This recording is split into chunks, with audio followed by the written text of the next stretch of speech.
Hello and welcome to day 3 of the IVCO conference. We're very happy to have you here. Today we're having a series of good practice pods, beginning this morning with one on organizational challenges. My name is James O'Brien. I'm the director of Forum, and I'm joined today by 4 leaders who have worked at a very high level, implementing more diverse and inclusive forms of volunteering for development. We're going to hear from them over the next 40 minutes about the challenges they faced in doing this, how they overcame those challenges, and what lessons that we can learn from their experiences. If you have any questions for the presenters, you can type them into the chat box, and the presenters will write their answers into the chat box as well. So first, to introduce our 4 speakers. First of all, today we're going to hear from Dr. Tracy Kandeya. She's the VSO Zimbabwe National Policy and Advocacy Advisor. She has vast experience working with volunteers and has developed volunteerism advocacy materials to protect the rights of volunteers. She works in monitoring and evaluation, research, report writing, strategy, and training, and she's been part of the development of the Zimbabwe National Volunteer Strategy. We're also going to hear from VSO, from Rebecca Pursell-Gotz, who's a research specialist there. She's involved in designing, undertaking, and managing research into volunteering practice.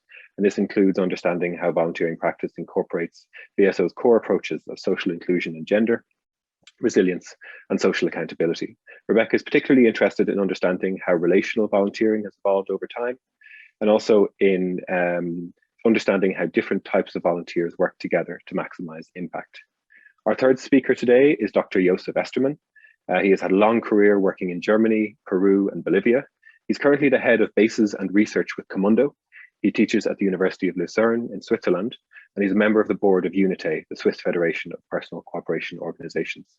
As well as all of those, he's also working on doing research on issues of development, decoloniality, and interculturality. And finally, for this session, we're going to hear from Ahmad Hazman.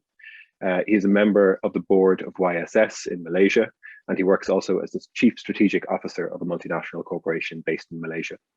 He's a member also of several working groups that are part of the Malaysian Ministry of Education, as an advisor on volunteerism and leadership initiatives, such as the National Student Icon Award and Malaysia's Higher Education Blueprint. So we're delighted to hear from those 4 speakers today. And first off, we're going to hear from Dr. Tracy Kandeya. Over to you, Tracy. Good day to you all. I'm going to be presenting on management of volunteers and organization challenges.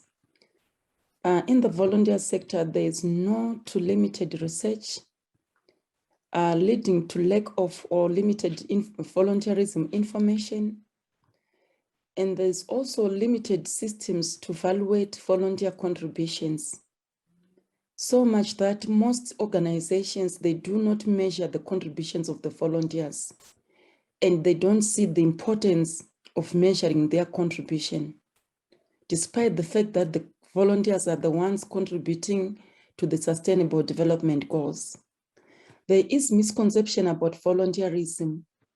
Some communities and some organizations, they think volunteers volunteer because they are not learned, and some associate them with political parties, and some associate them with being HIV positive. And most organizations, they do not have safeguarding and protection policies in place to protect the people they work with, to protect the volunteers themselves. And there is shortage of volunteer managers with skills to guide the volunteers and the volunteer involving organizations. And again, there is absence of volunteer frameworks. Volunteers do not have any frameworks to guide their operations.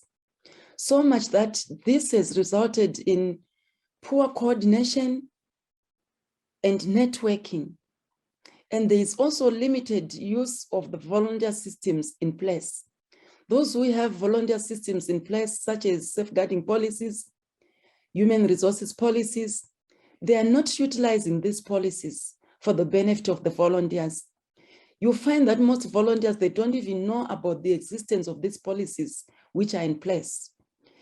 And organizations and national governments have failed to encourage the participation of citizens in the volunteer work. There is also exclusion and discrimination of volunteers. In our study in 2020, we noticed that volunteers with disabilities are discriminated on the grounds of being disabled. Disability is associated with inability. And small evolving organizations, they are not accommodated by donors when they write proposals because they are told that they don't have enough institutional capacity to be able to run the projects. But these volunteer involving organizations, they need capacity strengthening from the big organizations, which is not happening. The sector has limited resources and funding to sustain its operations. As a result, in 2020 and 2021, it is because of the COVID-19 pandemic, donors, they don't seem to be supporting organizations. And there's poor coordination. And few organizations demonstrate strategic thinking when it comes to disasters and pandemics, such as COVID-19 and cholera. In some cases, they become victims of the pandemic because they are not well equipped. They do not have sufficient protective clothing to protect themselves during the times of pandemic. I'm going to use the following case studies, good case studies of VSO. Volunteer recognition and valuing for VSO is very important. VSO measures the work volunteers do. After measuring the work the volunteers do, they give them awards, feedback, and they allow them to attend the volunteer days. And as a way of actually recognizing the work volunteers do, in Zimbabwe, VSO has become part of the regional volunteer dialogue, which is being coordinated by UNV in Eastern and Southern Africa. And also VSO has tools in place to measure the work of volunteers, such as the M&E plan, the supportive supervisory plan, the output tracker. And volunteers are encouraged to upload their objectives on the Salesforce, which are constantly being followed and monitored and evaluated. And when volunteers are given awards, volunteers believes in transparency and justification of why someone has to receive an award. So the monitoring system is there to actually give evidence of why we would say someone is doing great work. So below is the graph which actually explains how VSO works.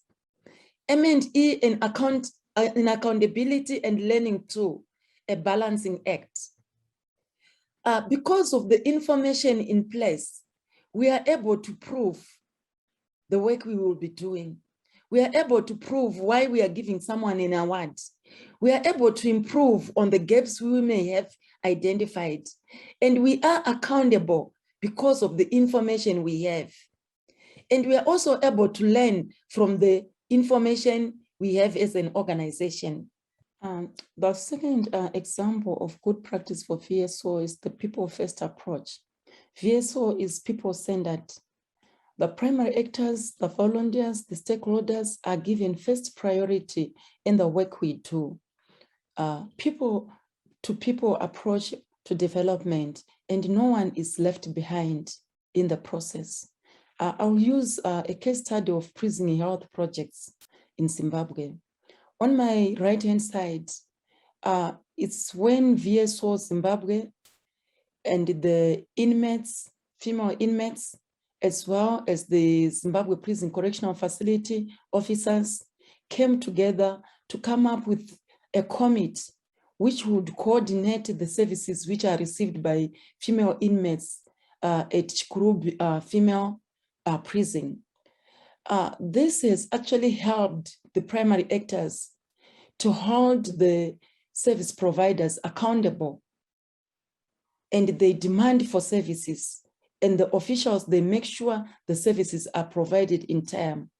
This committee was set up in 2018 and still functional up to this day.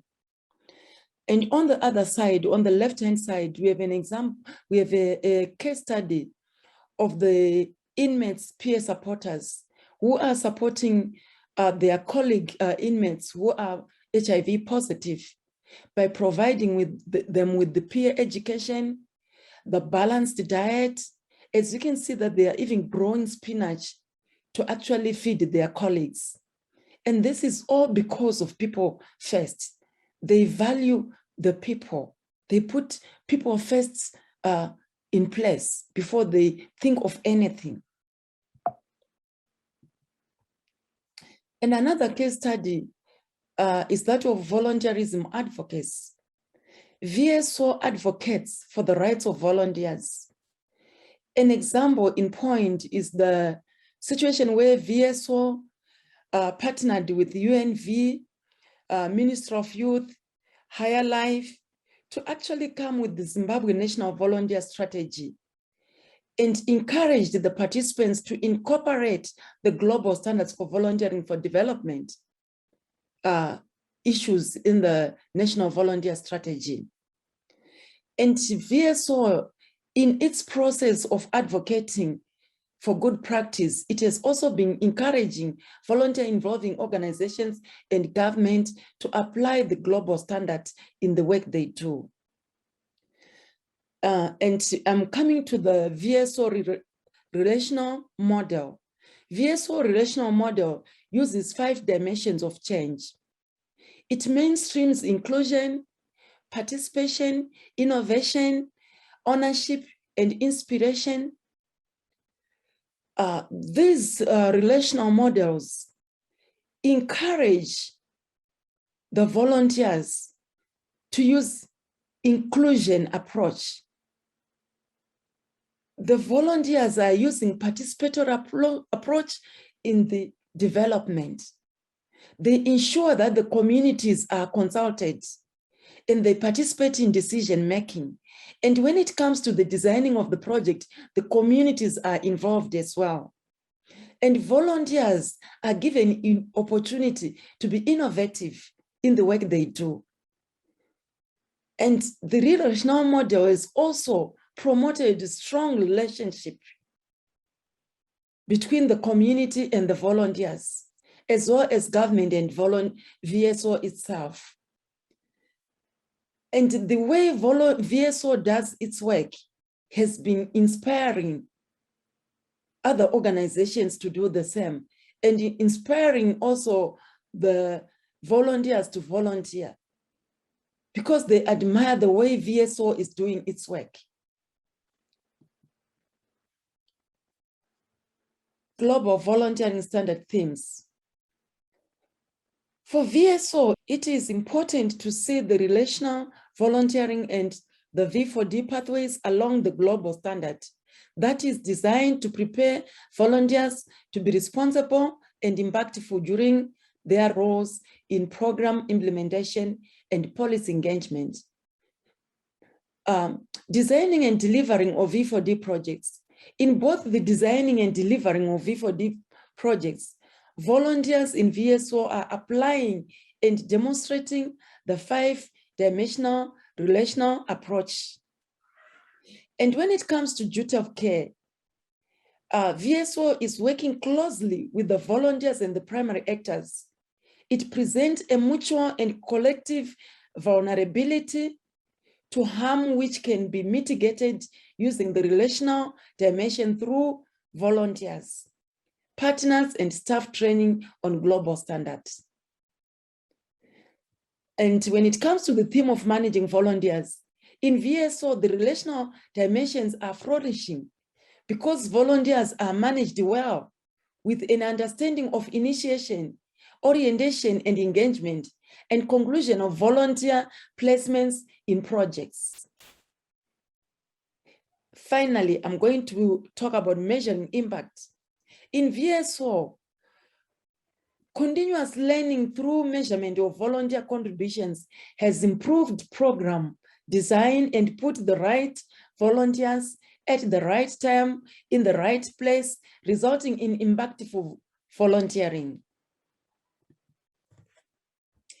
Having said the way volunteers are being managed, the challenges being faced by the volunteer sector, and shared the good practice by VSO, I'm going to recommend the following. Need to measure the impact of volunteer contribution. Volunteers need to be given an opportunity to participate in decision-making. Volunteer evolving organizations should have mandatory trainings that they give to their volunteer, because volunteers without training or capacity strengthening may fail to meet their set targets. So it is important to make sure we capacitate the volunteers we work with. The government should also have a database at national level for all disability clusters. As we have heard that those with the disabilities are being discriminated, so we need to have their database and also to encourage organizations to work with them. Volunteers should be recognized and valued by giving them awards, accreditation, certification of their work. And staff and management should not take credits of the volunteers and claim to be theirs. Let's acknowledge the work volunteers are doing. There is need to have a volunteer website and profiling volunteers on these websites. It's also important to have home-based approach to development. It creates ownership and sustainability of the projects volunteer sector is doing. Need to have strong financial support to sustain the sector. Finally, information sharing is paramount in the sector. This data can also be monetized and actually strengthen the sector, which is actually in a crisis of financial shortage. Because if we have data, we can actually sell ourselves to donors about the work we do.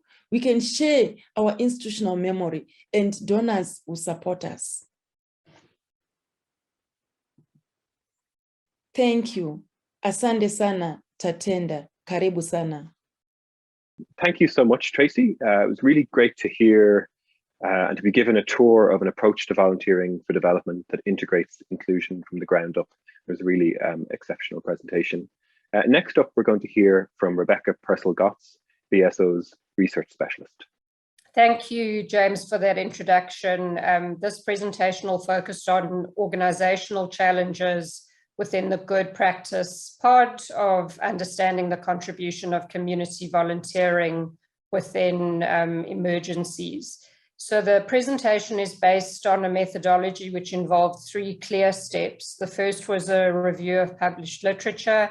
The second was existing case studies that had been done focused on social inclusion and gender. And then the third, a survey of volunteers who had participated in COVID projects. And these volunteers came from Cambodia, Ethiopia, Malawi, and Pakistan. The slide here breaks down the total number of individuals that were reached through a COVID response implemented by VSO. The first column shows you those where there was a specific COVID response implemented. And the second one shows you where COVID was integrated into existing projects. So that could be through the distribution of PPE, relief activities, distribution of food and medical kits. So you can see there's high numbers here in sexual and reproductive health and education and emergencies. So education and emergencies, the programming would have been tagged on to what is already identified as a very vulnerable group. So the typologies of volunteers that were identified and involved in the COVID response included youth volunteers, and that had a big influence and participation in information and awareness raising activities. So these volunteers were also part of national youth engagement networks within each of the individual countries, and that allowed for a rapid scale up and response and implementation of activities. And then the third is community volunteers who were supporting a government response and filling a gap in services, in addition to undertaking a range of community-based support activities. The slide here shows you the distribution of activities that community volunteers were involved in. I'm going to draw your attention specifically to the blue and the brown elements, which are the largest. The blue relates to community-based support. So that's working specifically with individual primary actors. It relates to awareness raising, information sharing, identification of marginalized people, livelihood interventions. The brown relates to supporting government interventions. So where government had initiated a specific COVID response, the volunteers were supporting that. So reducing or avoiding any interruption in services, referral to government organizations or agencies, assisting local or district government to plan a response, and that various other specific activities.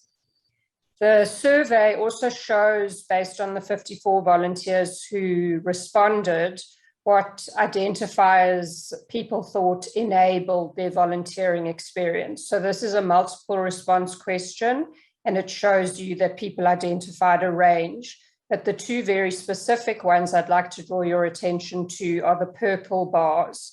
The first being people knew me, so the importance of credible relationships in a volunteering process. And then I had experienced volunteering before. The same survey asked individuals, based on their experience volunteering in COVID, were they more or less likely to volunteer again? That survey question generated that 80% of volunteers who responded to the survey indicated they were more likely to volunteer again. So the contribution of volunteers is diverse and varied, and this slide follows on from the section on typologies. But to draw your attention specifically to two key points is that once interventions and projects are underway, for those to be sustainable, it's crucial that the necessary platforms and processes are established, embedded, and can be leveraged beyond the period of the initial crisis. The second is that volunteering has a strong role to play in fostering inclusion, both because typically the barriers to entry for volunteering as a community volunteer are lower, and so the opportunity to undertake civic action at community level is available to people that may not otherwise be available in a conventional volunteering scenario, and that there's a variety of other opportunities that present themselves. In terms of looking at the specific organizational challenges, volunteers were asked what they identified as challenges to be able to volunteer in an emergency context. So you will see at the top, the largest number are those who said there were no challenges to volunteering in emergencies, but the lower two purple bars is that information about safety and protection was unclear. Volunteers were also asked whether they had received safeguarding information at the point of initiating their volunteering, and the response was very much over 83% indicated that they had received safeguarding information. So what this field tells us is that while people received information, they also need assistance to be able to mediate that information potentially and understand what that means, the implications when implementing a crisis response. The last and quite significant number is that it took a long time to coordinate activities. So in some instances, people were working with other INGOs, people were working with existing community structures, people were working with bilateral organizations, but each of these that without the proper systems in place, it can take a very long time to be able to coordinate activities and get them off the ground. So in terms of identifying some specific conclusions before we get into what are the lessons learned, is that by bringing together informal and formal volunteers, so when we say informal, we may mean those that do not have a formal affiliation with a volunteering involving organization, that models of bringing those together allows for maximizing skills and knowledge. When crisis activities are in place, and there is a protracted period, whereas when COVID initially happened, we imagined it would be short in duration, that the skills required to move into a recovery response may be slightly different when people are doing an emergency activity. It's as important to ensure continuity of government services as it is to ensure community support. So these are the specific organizational challenges which really need further considerations. And the COVID is presented an opportunity for VSO to look specifically at how to develop systems and processes that will enable a coordinated humanitarian response. So the first is that in a humanitarian or crisis response, such as COVID, you may find individuals come forward offering to volunteer, but at that point in time, there is not an immediate need for their skills. And so it's important to keep them involved and communicated with, and when a possible opportunity arises, to link them with that opportunity and demonstrate recognition of their skills. In terms of safeguarding and insurance, where you have informal volunteers who may not have a formal affiliation with an organization, they may not have the necessary insurance protections in place in the same way where there's a formal affiliation, and understanding of safeguarding may not be as clearly established. So that is something that needs further attention. The third being volunteers as filling a staff gap. And this is particularly important, and it's also covered in the literature, that where volunteers in a crisis situation are acting or seen to be replacing the capacity of government, they can become a target by community members, and that it's also important to bear in mind that sometimes the stipends and remuneration of volunteers is significantly different to government, which creates a sense of inequality.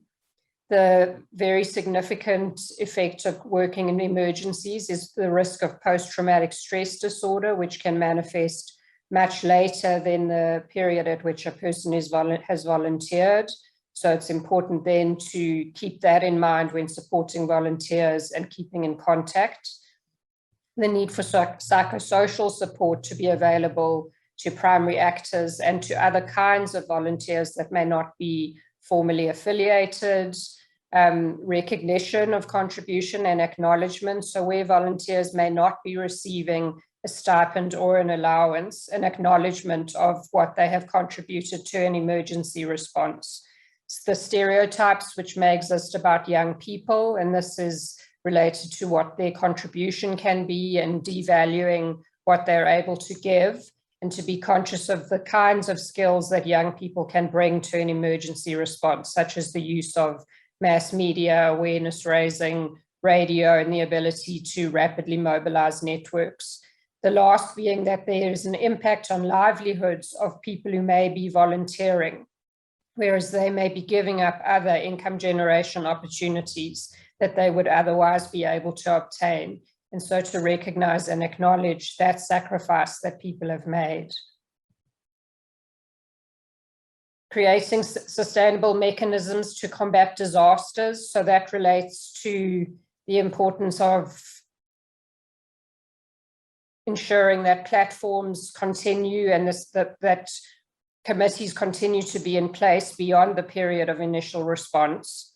And then finally, assisting in moving from response to recovery.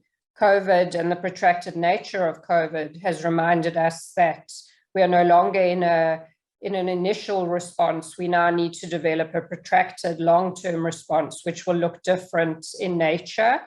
And in situations such as climate emergencies, such as Cyclone Idai in Mozambique, the response needed to move towards one of recovery, which is a different set of activities and a different set of skills. So that requires specific attention. Finally, these are three significant quotes that came through in the surveys with volunteers. Just to note, the top one says, "Serving our communities is already my commitment, and the coming of COVID-19 made me conscious of the well-being of our communities. Hence the strong passion to volunteer in order to prevent the spread of the virus." Another one, I'm scared of COVID-19. It will not choose whether you are a volunteer or not. Everyone is vulnerable. And then finally, motivation for volunteering to attempt to solve the problem of the society by helping young people with disabilities and people who are vulnerable to different pandemic diseases like COVID-19. That's a community volunteer that came out of Ethiopia. Thank you very much. Thank you so much, Rebecca, for a really insightful and important presentation. Our next speaker in this session is Dr. Josef Estermann of Unité. Hello, everybody. I'm Josef Estermann. I will talk about coloniality and decoloniality in international volunteering for development. I will talk about 4 points, a short introduction, then the reason why it is important to reflect on this issue, third, science of coloniality, and fourth, some suggestions. International cooperation takes place in a situation of great asymmetries in the international level and on national level within countries. These asymmetries reflect a world order that is largely the result of European and later US colonialism, internal colonialism, and neo-colonial mechanisms that are still in place today. But even through IVD, actors in the global north perpetuate such asymmetries, reproduce colonial attitudes, and promote new forms of injustice if they are not aware of the coloniality of their own actions. In order to clarify the problem, it is essential to define what we are talking about. Colonization is the historical process of conquering, occupying, and exploring foreign regions by colonizing power in order to make use of its resources, population, and to introduce its own regime in a military, political, economic, but also cultural, religious, and epistemological sense. The current process, after colonies have gained independence from countries of the global north, is called neo-colonialization and consists of the exercise of power and the imposition of real and symbolic influence on countries and regions of the global south. Through colonization and neo-colonization, colonizing cultures and civilizations impose their philosophies, religions, educational and legal systems, that is, their symbolic universe in such a way that it is considered universal. In reality, it is a certain particular perspective that has long been the European one. So we talk about Eurocentrism and perhaps better Western centrism of the neo-colonizing attitude. The term post-colonial refers in a technical sense to the process and period after formal decolonization. In Latin America, after the 1820s, in Asia, after the First, and in Africa, after the Second World War. And only in a broader sense to the continuing process of liberation from colonial structures and attitudes still existing in many of the former colonies. Post-colonial studies are dedicated to investigating such asymmetries in emerging post-colonial countries such as India and South Korea, while decolonial studies of Latin American origin also focus on the epistemic and symbolic violence exercised by the supposedly hegemonic societies on ethnic, social, and religious minorities. For the purpose of IVD, both approaches, post-colonial and decolonial, are important, but for the form of cooperation through the exchange of international volunteers, the decolonial approach seems to be much more interesting and efficient. Why is it important to reflect on this issue in development cooperation? The vision of most agencies in the field of IVD is stating in its status is the perspective of a fairer world, which implies more equitable relations between cultures, ethnicities, genders, civilizations, religions, and the persons who identify with them. As colonialism and neo-colonialism are part of the great global injustices, it is essential to consider the mechanisms that promote or contrast colonialism at the structural, operational, personal, and symbolic levels if we want to work seriously towards a fairer world. If international volunteering aims to create such symmetrical and fair relations between the global north and the global south, beyond the hidden agenda of pursuing national interests, it is of utmost importance to take a critical view that when intervening through concrete programs, as most IVD organizations do. Which are the signs of coloniality in development cooperation? Coloniality, that is, neo-colonial elements and attitudes, can be found at all levels and in all aspects of international volunteering, both in the sending and funding organizations in the countries of the Global North and in the partner organizations of the countries of the Global South. The very concept of development, for instance, already contains a neo-colonial charge, insofar as it is a matter of imposing the Western paradigms of progress, advancement, and growth on non-Western cultures and societies. A first field in which coloniality is recurrent in the program design is the program design, project elaboration, financing, implementation, monitoring, and the whole system of quality management that normally comes from a Western logic in use in cooperation agencies in the Global North. Despite the ownership of the projects by the partner organization, the management of the aforementioned instruments and documents is almost exclusively the responsibility of the sending and of the funding agencies in the Global North. With regard to IVD, as in the case of Comundo, it seems at first glance that these asymmetries are not as significant as in the case of state cooperation or project funding. But there are other dangers which have to do with the mental framework that international volunteers from the Global North have about their place of intervention and the so-called beneficiaries. Sometimes one can hear, for example, referring to countries of the Global South as Bolivia or Zambia, as being down there, and one feels superior because of one's professional training, language skills, or simply because of one's tall stature in comparison with one's colleagues in the partner organization. There are cases in which epistemic violence is very strong, that is, some kind of disdain towards local knowledge, the organization of work, supposed inefficiency and impactuality. The assumption is that the procedures established in the Global North are the only valid ones, and that the knowledge acquired in European universities and colleges is superior to that acquired in universities, colleges, and schools in the Global South. Finally, it is worth mentioning the imaginary that is reproduced in the Global South in awareness raising and information materials in agencies and civil societies in the Global North. In order to raise funds, many agencies accentuate the existing asymmetries even more, and thus reinforce the stereotypes that the majority of people in countries in the Global North have of people, societies, and countries in the Global South.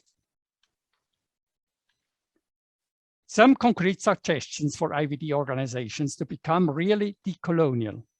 First, reflect on and be aware of what kind of cooperation one wants to do and position oneself in relation to the still current concept of development. Second, develop guidelines for the use of languages and images with concrete examples of alternatives to a colonial or neo-colonial attitude. Third, develop material on the subject to be included in the preparation of international volunteers for development. Fourth, define and implement decoloniality as a cross-cutting theme for the next program period. 5, start developing the next program together with the partner organizations with enough time for exchange and debate, considering different ways of seeing the world and development. 6, emphasize the theme in the circular letters and other sensitization channels of international volunteers with concrete experiences of colonial behavior and decolonial efforts. 7, consider the equal and asymmetrical treatment of North-South, local, South-South, and South-North exchange of personnel in terms of finances, insurances, holidays, travel, etc. 8, draw up a list of attitudes, linguistic expressions, and positions that are unacceptable. And 9, review quality management instruments such as reports, log frames, monitoring, evaluations, and technical development language with regard to their neo-colonial burden. Thank you very much for the attention. Thank you so much, Dr. Estermann. A really important presentation, I think, on how we can all be more conscious of questions of coloniality and some concrete advice on how we can take action in that area. Next up, we're going to hear from Wan Ahmad Hazman of YSS in Malaysia. Over to you, Wan Ahmad. Hello and hi, thank you to James for giving me the opportunity to be here today, and to all the respected speakers. So today I'm going to share with all of you regarding a very important topic to us is championing inclusivity in Southeast Asia regions. As you are aware, my presentation today, I'm going to share to you the outline here is about, we have 3 things that I'm going to share. First, it's about the geographics. Second, about YSS ASEAN Cooperation Project. And the last one is about breaking barriers and working together. As you know that with over 640 million inhabitants, ASEAN represent 8.7% of total world populations. By comparisons, the European Union has about 512 million people, and the United States around 370 million people in 2018. After China and India, ASEAN is the most populous region in the world. ASEAN population is also very young, with half between age of 20 to 54 and 1/3 from age 0 until 19 years old. Despite its motto, one mission, one vision, one identity, and one community, ASEAN is one of the most culturally diverse regions in the world. ASEAN is home to hundreds of different ethnic groups, each with their own distinct culture and traditions. Southeast Asia is a region of enormous linguistic diversity, where thousands of languages are spoken. Indonesia alone has recorded over 300 different native languages. The national language Bahasa Indonesia is spoken as a mother tongue by only 7% of the country's total population, yet over 1 million people speak it as a second language. ASEAN is also characterized by great diversity of religions, belief and practice, including Islam, Buddhism, Hinduism, Christianity, and also animism. ASEAN is also a contributor to the world food security and is one of the most productive agriculture basket in the world. ASEAN comprises of 10 countries, and today I'm also going to share about Malaysia. Malaysia, known as truly Asia. With population of 32.6 million people, Malaysia is a multiracial country with a rich culture and heritage, where is almost 60% of the population in Malaysia are Malays and also indigenous people. About 21% are Chinese and 6% are Indian. People in Malaysia usually communicate in Bahasa Melayu and also sometimes known as Bahasa Malaysia as the national language. And there is also more than 112 indigenous languages are spoken in Malaysia, where English is also compulsory in education system as second language. YSS have played a very big and significant role in ASEAN by doing this project called YSS ASEAN Cooperation Project in 2018 and 2019, where we bring all student volunteers from these 10 countries to be together in Malaysia, to be part in a Borneo Island to do this volunteers project for 2 weeks on the ground. As a vision to develop Malaysia as a hub for student volunteerism and to produce volunteers icon or global volunteer leaders on the world stage, YSS are always consistent to encourage and educate students and guide the students of higher learning institution in volunteerism to promote peaceful world and nurture the spirit of camaraderie through community engagement within and outside the country. YSS is a company limited by guarantee, is 100% owned by the Ministry of Higher Education in Malaysia, and it is a platform for the student of higher learning institution to participate in international volunteer project and also several others trainings that been provided by YSS. YSS believe in these values called immerse. Immerse comprise of 7 things. First is inclusiveness. As I mentioned earlier in these presentations, that the inclusiveness in Malay is very, very diverse, where it's not only focusing on a region in ethnicity, races, it's also about the religious, it's also about gender, and also for us in Student Volunteers Foundation, YSS, we also need to cater in several institutions level that we have. In Malaysia, we have more than 500 institutions comprised of public university, private university, polytechnic, teacher training college, and also community college, where we need to ensure that in every project that we conduct, there's also need to be the representative from these all institutions, and not only from these institutions, it's also regional, it's about religions, it's about ethnicity, and it's also about the gender. It's about the, we always believe on mutual understanding. We believe on the meaningful learning process that they're going to have, experiential learning that been offered by YSS as Student Volunteers Foundation. We always believe to give them empowerment, where after they undergo our project, they're also going to lead and to initiate their own project in their local country backs. And also we always believe with the mantra, right volunteers for the right job. We don't want to be just touch and go. We always believe on sustainability. And at the end of the day, we always want our volunteers to be exemplary and to be the icon where they inspire others and they be the catalyst to inspire others to do a lot of projects together. YSS have been embedded in the ASEAN education and youth blueprints by the ASEAN Cooperation, by the ASEAN Foundation, by ASEAN itself. So today I'm going to share with you this architecture by YSS, the focus to empower the student of higher learning education. By at the end of the day, we have several action plans, we have enablers that we always working hard to unlock, and also there's outcome where we want the impact at the end of the day, the result where our volunteers to be the global volunteer leaders.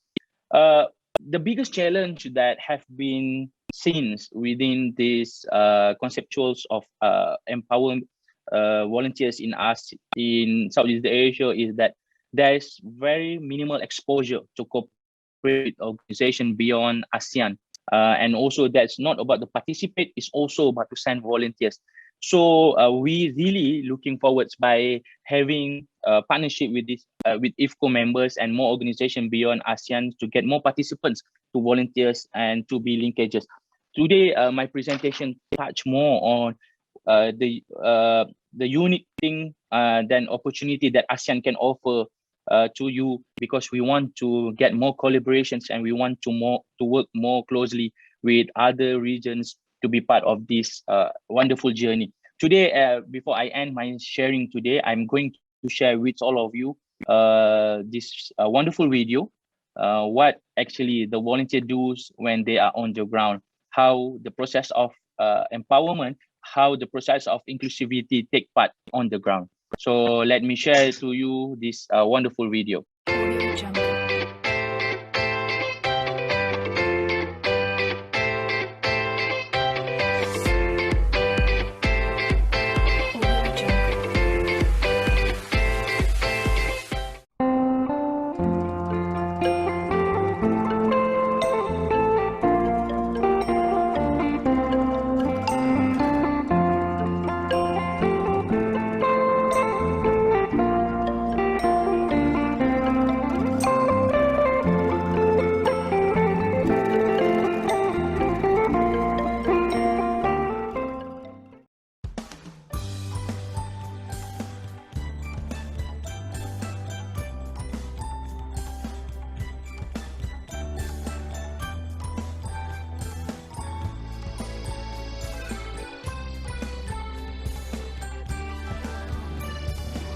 Sukarelawan, siswa Malaysia, berhati wajah Ahmad mulia, membantu masyarakat dunia mencapai keamanan.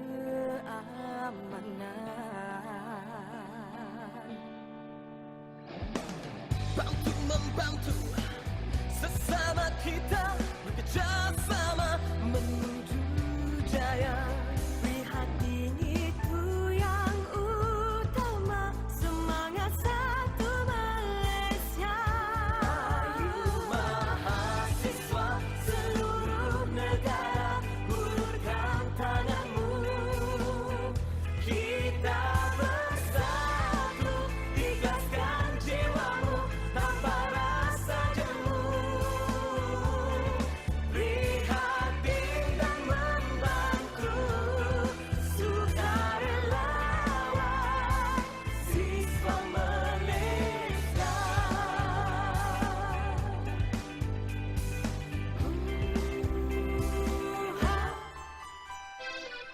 Sukarelawan siswa Malaysia, berhati wajah akhlak mulia, membantu masyarakat dunia mencapai keamanan.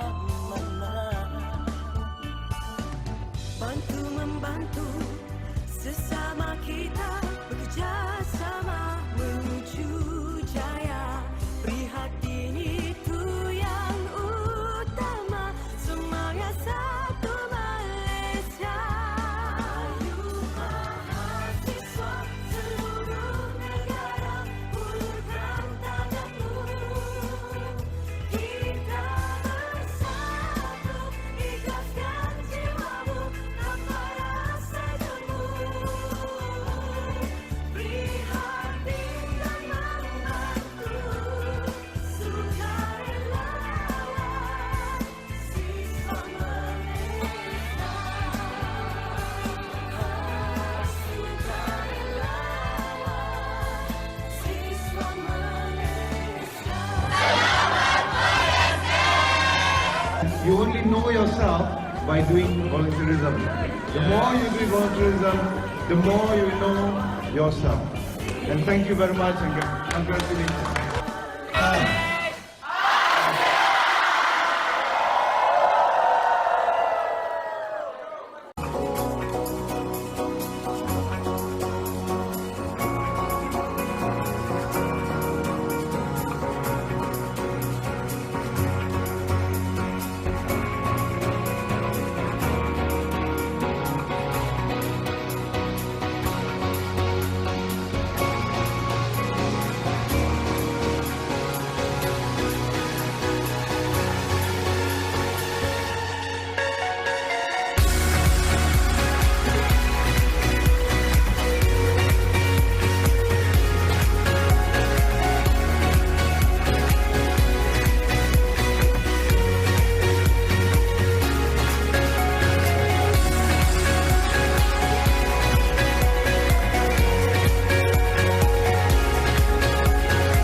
I think that's all that I want to share with all of you today. So we are more than happy to work together to empower more volunteers. And like I mentioned to you, Southeast Asia region always offer so many things and uniqueness that we need to discover more. Thank you so much. I pass back to you, Mr. James. Thank you. Thank you so much, Wan Ahmad. It's great to hear about the work that YSS is doing, working with such a diverse population in the region, and also your ambitions for beginning to work beyond the ASEAN region. I want to say a special thank you to all of our contributors today, to Tracy, Rebecca, Josef, and Wan Ahmad for giving us a really exceptional session. We're going to take a 5-minute break now, and then we'll be back with 2 parallel sessions, so you can choose between methodological tools and disability inclusion for the next one. Thank you, everyone, for joining us today. Take care. Goodbye.